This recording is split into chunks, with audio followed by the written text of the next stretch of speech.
This is the first of 2 videos about kaleidophony, a somewhat elusive phenomenon of musical perception that I'd like to try to make audible and share my thoughts on.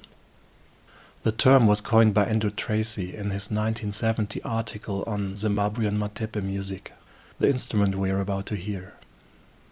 Let's first listen to a few clips and then see what they have in common.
now, what do these 5 clips have in common?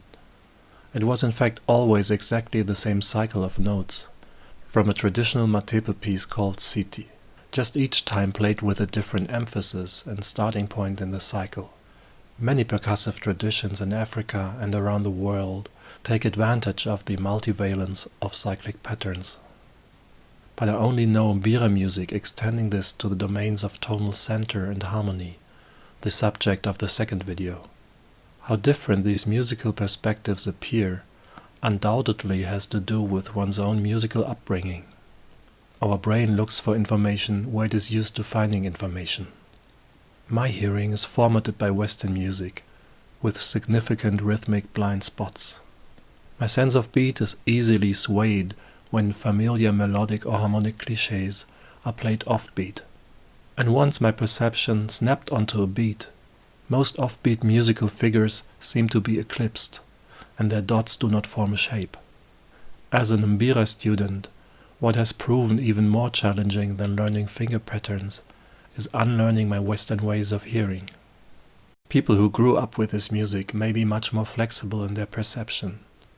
Tracy shared his amazement at the player's ability to change their rhythmic reference instantaneously. Nonetheless, mbira music is often praised by locals for sounding like many songs in one.